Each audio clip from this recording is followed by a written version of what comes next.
علامہ اقبال کا ایک نہایت خوبصورت اور یونیک شعر آپ کی نظر کرنے لگا ہوں۔ افرنگ ز بے خبرت کرد وگرنا، اے بندہ مومن تو بشیری تو نذیری، کہ فرنگی نے تجھے تیرے مقام سے ناآشنا اور بے خبر کر دیا ہے، ادروائز اے بندہ مومن تو بشارت سنانے والا بھی ہے اور ڈرانے والا بھی ہے۔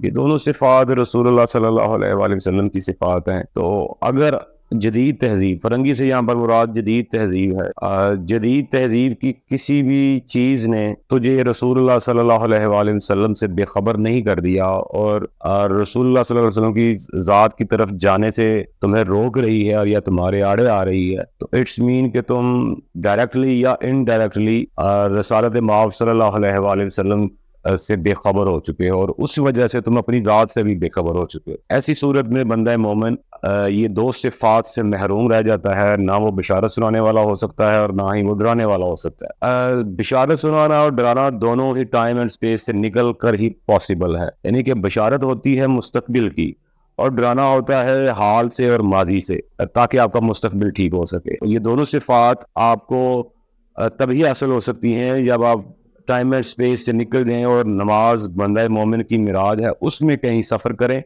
تو پھر آپ کو یہ حاصل ہو سکتی ہیں، اور وہ اسی صورت حاصل ہو سکتی ہیں کہ آپ رسالت مآب صلی اللہ علیہ وآلہ وسلم تک رسائی ہو جائے آپ کی، اور وہ اس صورت میں ہو سکتی ہے کہ جدید تہذیب آپ کو حضور کی طرف جانے سے روک نہ پائے۔ اگر آپ رک گئے ڈائریکٹلی یا انڈائریکٹلی تو یہ دونوں صفات کو بیٹھیں گے، جو میرے خیال میں بہت ہی منفرد اور بڑی کمال صفات ہیں۔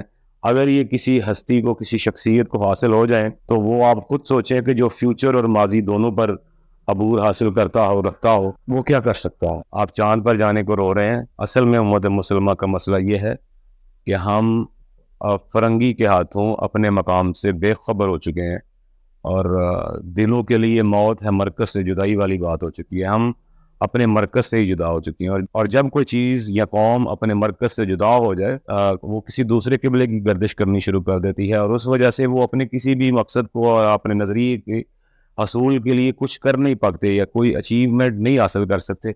چاند پر جانا ایک چھوٹی سی مثال ہے۔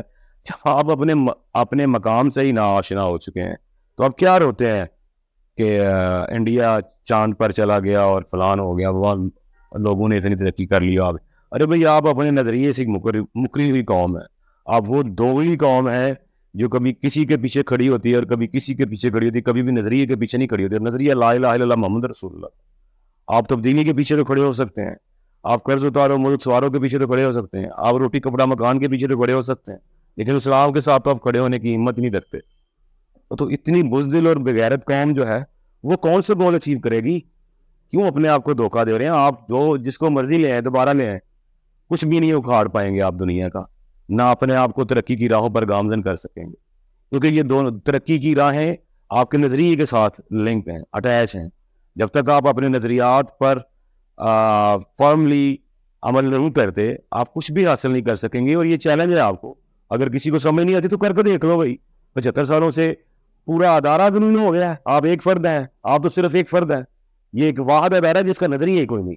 ان لوگوں کے لیے نکل رہا ہے ایمان، جہاد فی سبیل اللہ اور وغیرہ وغیرہ، اصل میں وہ اس پر عمل نہیں کرتے، یعنی کہ اس کا کوئی نظریہ نہیں ہے۔ اور جس اتنے مضبوط ادارے کا نظریہ گم ہو جانے کے بعد وہ آج ذلیل و خوار ہو گیا، تو آپ تو صرف ایک فرد ہیں، آپ کا لیڈر تو ایک فرد ہے، صرف ایک گروہ ہے، آپ کیا کھال لیں گے کسی کا؟ تو اپنے آپ کو نظریے کے ساتھ، کچھ بھی ہو جائے نظریے سے روح گردانی نہ کریں، کیونکہ نظریے سے روح گردانی وعدہ خلافی میں آتی ہے، اور وعدہ خلافی اور منافقت جو ہے یہ کبھی بھی کامیاب تھوڑی ہو سکتی ہیں۔ آپ جھوٹے لوگوں سے کیسے امید رکھ سکتے ہیں کہ آپ کو سچ کے رستے پر لے کر جائیں گے؟ آپ اگر خود جھوٹے ہوں تو کیسے سچائی کے ساتھ دنیا کا مقابلہ کر سکتے؟ اپنے آپ کو فریب اور دھوکہ دہی سے، خود فریبی سے نکالیں، تاکہ آپ کو سمجھ آئے کہ آپ کے ساتھ ہو کیا رہے۔ بہت شکریہ۔